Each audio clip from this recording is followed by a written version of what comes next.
Hello everyone, welcome to competitive study zone. Competitive study জোনে তোমাদের সকলকে স্বাগত। আগামী ডাব্লিউবিপি কেপি পরীক্ষাকে লক্ষ্য করে একটি ম্যাথ প্র্যাকটিস ক্লাস সিরিজ শুরু করেছি। তো আজকে আমরা ম্যাথ প্র্যাকটিস ক্লাস সিরিজের 7 নম্বর ক্লাস নিয়ে আলোচনা করব। দেখো, প্রথমে যে অঙ্কটি দেওয়া রয়েছে যে ত্রৈমাসিক অন্তর্দেয় বার্ষিক 20% হারে 1600 টাকা কিছু সময়ে সুদে আসলে 1852.20 টাকা হয়, তাহলে সময়ের পরিমাণ হলো এগুলোর মধ্যে কোনটি? তো এখানে আমাদের দেখো সুদ দিচ্ছে 3 মাস অন্তর অন্তর, অর্থাৎ 4টি পর্বে সুদটা দিচ্ছে। তাহলে এখানে আমাদের সমৃদ্ধি মূল্যের সূত্রটি হবে সমৃদ্ধি মূল্য equal to P into 1 plus R by 400 whole to the power 4n। তাহলে এই সূত্রটিতে আমরা মানগুলো বসিয়ে দেবো। তাহলে এর মান কত আছে আমাদের 1852.20 টাকা, ঠিক আছে। তাহলে পি এর মান কত আছে আমাদের 1600 টাকা।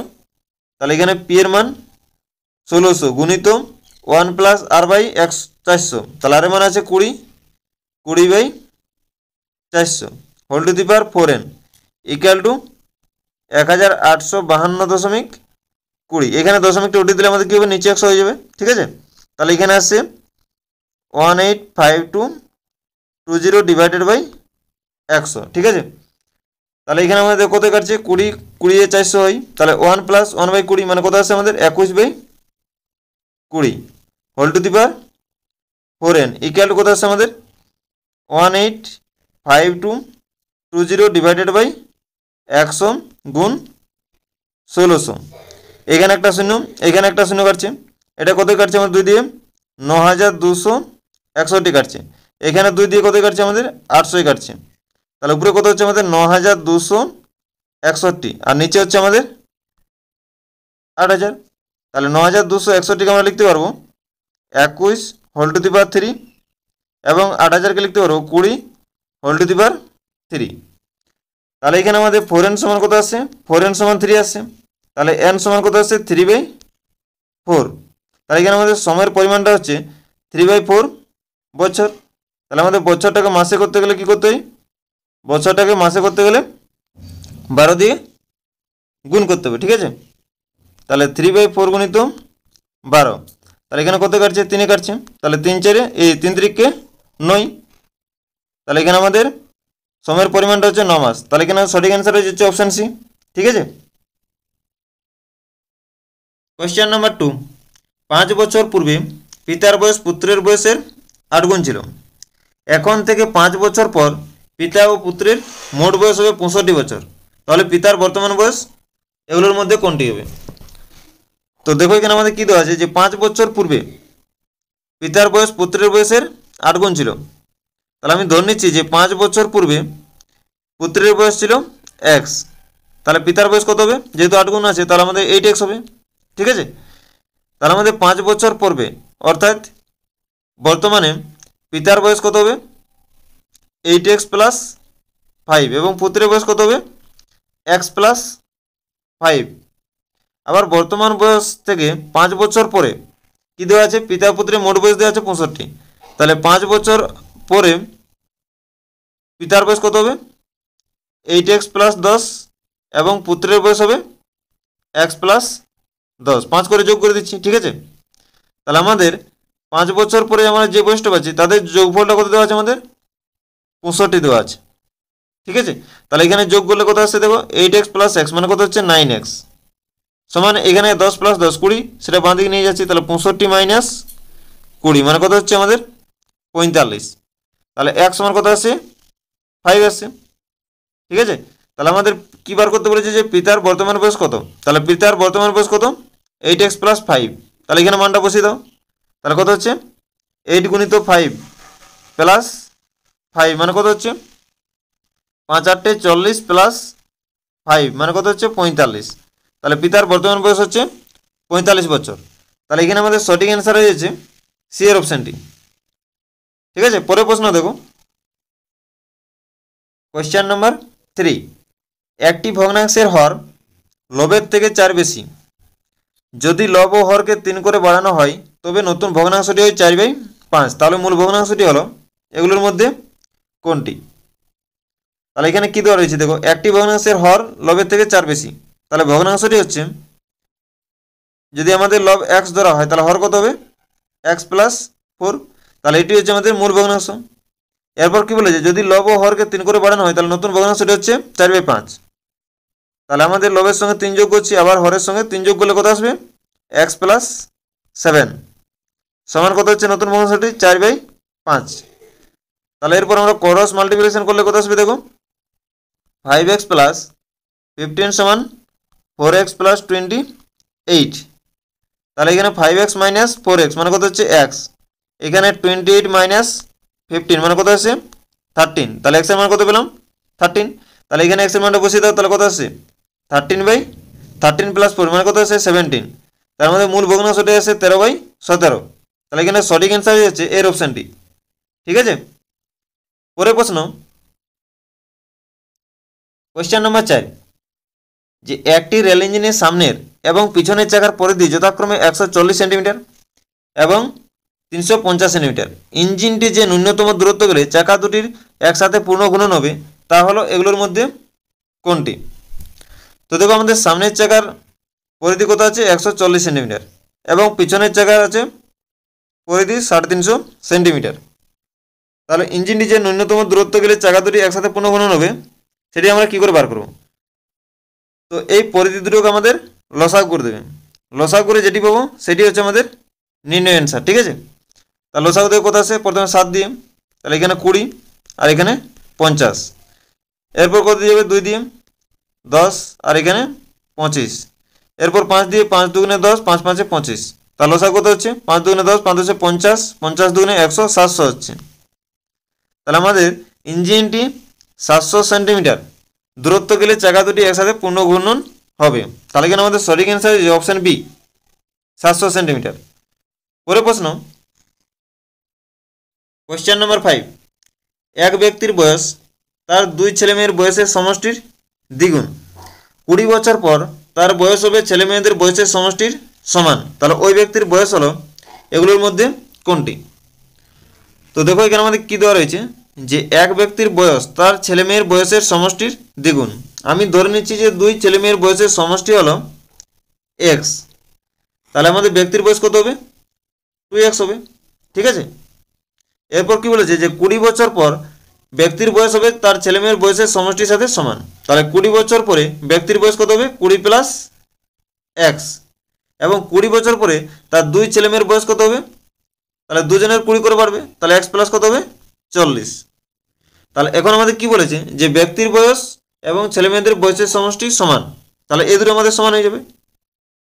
ঠিক আছে, এটা 20 + 2x হবে।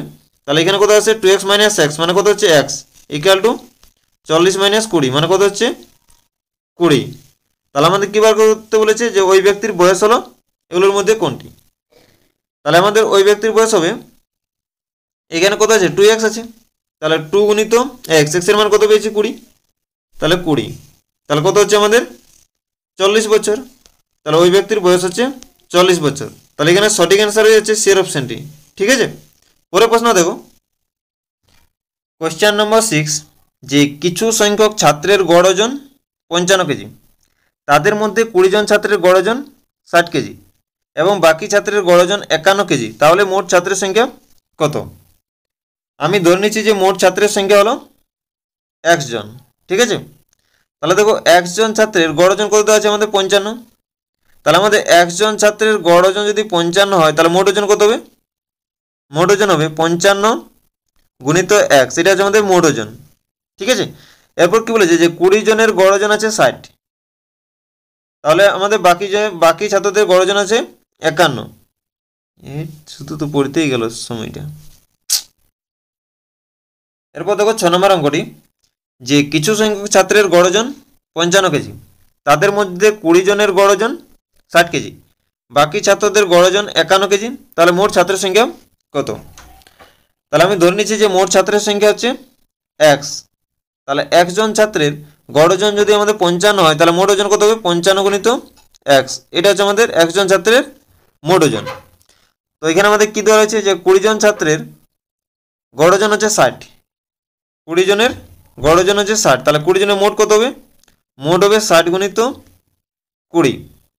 এবার বাকি ছাত্রের গড় ওজন কত দেওয়া আছে 51 দেওয়া আছে, তাহলে আমাদের বাকি ছাত্র কত হবে x - 20 জনের আমাদের গড় ওজন হচ্ছে 51। তাহলে মোট ওজন কত হবে আমাদের 51 গুণিত এক্স মাইনাস 20। তাহলে এখানে আমাদের 55 এক্স সমান কত হবে 60 গুণিত 20 প্লাস 51 গুণিত এক্স মাইনাস 20। ঠিক আছে, তাহলে এখানে কত আছে দেখো, এখানে 55 এক্স আছে আর এখানে 51 এক্স, তাহলে কত হবে বাঁ দিকে নিয়ে এলে 4 এক্স ইকুয়াল কত হচ্ছে দেখো, এখানে আমাদের 60 গুণিত 20 মানে কত হচ্ছে 1200 মাইনাস এখানে 51 গুণিত 20 মানে কত হচ্ছে আমাদের 1020। তাহলে 1200 মাইনাস 1020 মানে কত হচ্ছে আমাদের 180। তাহলে এক্স এর মান কত হচ্ছে আমাদের, এক্স এর মান আছে 45। তাহলে এখানে মোট ছাত্রের সংখ্যা কত হচ্ছে আমাদের, মোট ছাত্রের সংখ্যা হচ্ছে 45 জন। তাহলে এখানে আমাদের সঠিক অ্যান্সার হয়ে যাচ্ছে ডি এর অপশানটি। ঠিক আছে, 45 জন। পরের প্রশ্ন, কোয়েশ্চেন নাম্বার 7, যে দুটি মিশ্রণে এ ও বি তরলের অনুপাত হলো যথাক্রমে 2:3 এবং 5:4। দুটি মিশ্রণ যে অনুপাতে মেশালে এ ও বি তরলের অনুপাত সমান হবে সেটি হলো এগুলোর মধ্যে কোনটি, অর্থাৎ কি অনুপাতে মিশ্রণ দুটি মেশালে এ ও বি তরলের অনুপাতটা সমান হবে, এটা আমাদের বের করতে হবে। ঠিক আছে, তাহলে দেখো আমাদের প্রথম মিশ্রণে এ ও বি তরলের অনুপাত কত আছে 2:3। সেকেন্ড মিশ্রণে অর্থাৎ দ্বিতীয় মিশ্রণে এ ও বি তরলের অনুপাত দেওয়া আছে 5:4 দেওয়া আছে। তাহলে এখানে আমি ধরে নিচ্ছি যে মিশ্রণ দুটিকে x:y অনুপাতে মেশাতে হবে, মানে অর্থাৎ প্রথম মিশ্রণটি 1 লিটার এবং দ্বিতীয় মিশ্রণটি y লিটার মেশাতে হবে, তাহলে এ ও বি তরলের অনুপাতটা সমান হবে। তাহলে এখানে দেখো আমাদের প্রথম মিশ্রণে এ তরলের আনুপাতিক ভাগ আর কত আছে 2/5 এবং বি তরলের অনুপাতিক ভাগ আছে 3/5 এবং দ্বিতীয় মিশ্রণে এ তরলের আনুপাতিক ভাগ আছে 5/9 এবং বি তরলের আনুপাতিক ভাগ আছে 4/9। তাহলে আমাদের y লিটারের মধ্যে এ তরলের ভাগ কত হবে 2x/5 এবং বি তরল হবে 3x/5। এবার y লিটারের মধ্যে আমাদের এ তরলের পরিমাণ কত হবে আমাদের 5y/9 আর এখানে আমাদের বি তরলের পরিমাণ হবে 4y/9। এরপর কি বলেছে যে এ এবং বি তরলের অনুপাতটা সমান হবে। ঠিক আছে, তাহলে আমাদের দেখো টোটাল এ তরল কত হবে, এ দুটোর যোগ হবে। ঠিক আছে, তাহলে 2x/5 plus 5y/9 equal to কত হবে আমাদের এখানে বি তরলের পরিমাণ, তাহলে মোট বি তরলের পরিমাণ কত হচ্ছে আমাদের 3x/5 প্লাস 4y/9। তাহলে এখানে দেখো আমাদের 3x/5 এটা আমাদের ডান দিকে আছে আর এখানে 2x/5 এটা আমাদের বাঁ দিকে আছে, তাহলে 2x/5 কে আমরা ডান দিকে নিয়ে যাবো, তাহলে কত হচ্ছে আমাদের x/5 হয়ে যাবে আর এখানে 4y/9 কে আমাদের বাঁ দিকে নিয়ে গেলে কত হবে y/9 হয়ে যাবে। তাহলে x/y সমান কত আসছে 5/9। তাহলে এখানে আমাদের অনুপাতটা কত আসছে 5:9। তাহলে এখানে আমাদের সঠিক অ্যান্সার হয়ে যাচ্ছে ডি এর অপশানটি। ঠিক আছে, যে 5:9 অনুপাতে মিশ্রণ দুটিকে মেশালে এ ও বি তরলের অনুপাতটি সমান হবে। ঠিক আছে, কোশ্চেন নম্বর 8, যে একটি আয়তাকার ক্ষেত্রের দৈর্ঘ্য ও প্রস্থ যথাক্রমে 45 মিটার ও 33 মিটার হয়, তাহলে যত সংখ্যক বৃহত্তম বর্গাকার পাথর দিয়ে ওই আয়তাকার ক্ষেত্রকে ঢেকে ফেলা যাবে তা হলো নিচের কোনটি। তো এখানে দেখো আমাদের আয়তক্ষেত্রের দৈর্ঘ্য কত দেওয়া আছে 45 মিটার, প্রস্থ দেওয়া আছে 33 মিটার। তাহলে আমাদের আয়তাকার ক্ষেত্রটিকে বৃহত্তম বর্গাকার পাথর দিয়ে ঢাকতে মোট কতগুলি বর্গাকার পাথর লাগবে সেটা আমাদের বের করতে বলেছে। তাহলে আমাদের যে বৃহত্তম বর্গাকার পাথর দিয়ে ঘেরতে হবে সেই বৃহত্তম বর্গাকার পাথরের দৈর্ঘ্য অর্থাৎ বাহু দৈর্ঘ্য কী আসবে, আয়তাকার ক্ষেত্রের দৈর্ঘ্য এবং প্রস্থের গোসাগু বের করতে হবে। সেই নির্ণয় গোসাগুটি হচ্ছে আমাদের বৃহত্তম বর্গাকার পাথরের বাহু দৈর্ঘ্য। তো এখানে আমাদের 45 এবং 33 এই দুটো গোসাগু বের করতে হবে। তাহলে 33 দিয়ে প্রথমে আমরা ভাগ করবো 45কে, তাহলে 1 দিয়ে যাচ্ছে 33, এখানে 12 হচ্ছে, 12 দিয়ে ভাগ করবো কাকে 33কে, 12 দুগুণে 24, এখানে কত হচ্ছে 9, 12কে ভাগ করবো 9কে 9, 3 থাকছে আমাদের ভাগশেষ। এরপর 9কে 3 দিয়ে ভাগ করবো 3 3কে 9, তাহলে এবার মিলে যাচ্ছে। তাহলে গোসাগু কত পেলাম 3। তাহলে আমাদের বৃহত্তম বর্গাকার পাথরের বাহু দৈর্ঘ্য কত হচ্ছে 3 মিটার। তাহলে আমাদের বৃহত্তম বর্গাকার পাথরের ক্ষেত্রফল কত হবে বাহুর স্কোয়ার মানে হচ্ছে 9 মিটার। তাহলে আমাদের মোট যতগুলো আমাদের বৃহত্তম বর্গাকার পাথর লাগবে সেই সংখ্যাটা হলো আয়তাকার ক্ষেত্রের ক্ষেত্রফল মানে 45 গুণিত 33 ডিভাইডেড বাই বর্গাকার পাথরের ক্ষেত্রফল মানে কত পেয়েছি 9। তাহলে এখানে কত কাটছে 5 নং 45, তাহলে 5 গুণিত 33 মানে কত হচ্ছে 15 5 হাতে 3 5 15 কে 16 মানে 165টি বৃহত্তম বর্গাকার পাথর ওই আয়তাকার ক্ষেত্রটিকে ঢাকে ফেলতে লাগবে। ঠিক আছে, তাহলে এখানে আমাদের সঠিক অ্যান্সার হয়ে যাচ্ছে বিয়ের অপশানটি, 165টি বৃহত্তম বর্গাকার পাথর লাগবে। ঠিক আছে, এক ফল বিক্রেতা কিছু সংখ্যক কলা ক্রয় করে সে যে দামে 6টি কলা ক্রয় করে সেই দামে 5টি কলা বিক্রয় করে, তাহলে তার লাভ ও ক্ষতির পরিমাণ কত? তাহলে দেখো এখানে ফল বিক্রেতা 6টি কলা ক্রয় করছে যে দামে, সেই দামে 5টি কলা বিক্রি করছে, তাহলে তার লাভের পরিমাণটা আমাদের বের করতে বলেছে। আমি ধরে নিচ্ছি 6টি কলার বিক্রয় মূল্য, এই 6টি কলার ক্রয় মূল্য হলো 1 টাকা, তাহলে একটি কলার ক্রয় মূল্য হচ্ছে x/6, আর এরপর দেওয়া আছে যে 5টি কলার বিক্রয় মূল্য হচ্ছে আমাদের 6টি কলার ক্রয় মূল্য, মানে হচ্ছে 5টি কলার বিক্রয় মূল্য 1 টাকা, তাহলে একটি কলার বিক্রয় মূল্য হচ্ছে x/5। তাহলে এখানে দেখো আমাদের x/5 আর এখানে আছে আমাদের x/6, তাহলে বিক্রয় মূল্যটা বড় হচ্ছে ক্রয় মূল্য হচ্ছে। ঠিক আছে, তাহলে আমাদের লাভ সমান কি হবে? লাভ সমান বিক্রয় মূল্য মাইনাস ক্রয় মূল্য, মানে x/5 মাইনাস x/6 মানে কত হচ্ছে আমাদের x/30। তাহলে এখানে আমাদের কি বার করতে বলেছে? যে লাভ ও ক্ষতির পরিমাণটা বার করতে বলেছে, মানে কত শতাংশ, শতাংশতে বার করতে হবে। ঠিক আছে, তাহলে x/c-তে লাভ হচ্ছে আমাদের x/30, তাহলে 100তে কত লাভ হবে? 100তে লাভ হবে x/30 ডিভাইডেড বাই x/6 মানে 6/x গুণিত 100, তাহলে এই x কাটছে 5 × 30 5 20 100, তাহলে কত হচ্ছে আমাদের 20%, তাহলে লাভের হার হচ্ছে আমাদের 20%। তাহলে এখানে আমাদের সঠিক অ্যান্সার হয়ে যাচ্ছে এর অপশানটি। ঠিক আছে, পরের প্রশ্ন, কোয়েশ্চেন নাম্বার 10, যে একটি থলিতে কিছু সংখ্যক 1 টাকা 50 পয়সা ও 25 পয়সার মুদ্রা আছে, যদি তাদের মূল্যের অনুপাত 4:5:6 হয়, তবে তাদের সংখ্যার অনুপাত কত হবে? তাহলে দেখো এখানে আমাদের একটি থলিতে কি আছে? 1 টাকা আছে, 50 পয়সা আছে আর 25 পয়সা আছে। তাহলে আমাদের 1 টাকা হতে গেলে কটি আমাদের 1 টাকা দরকার হবে? একটি।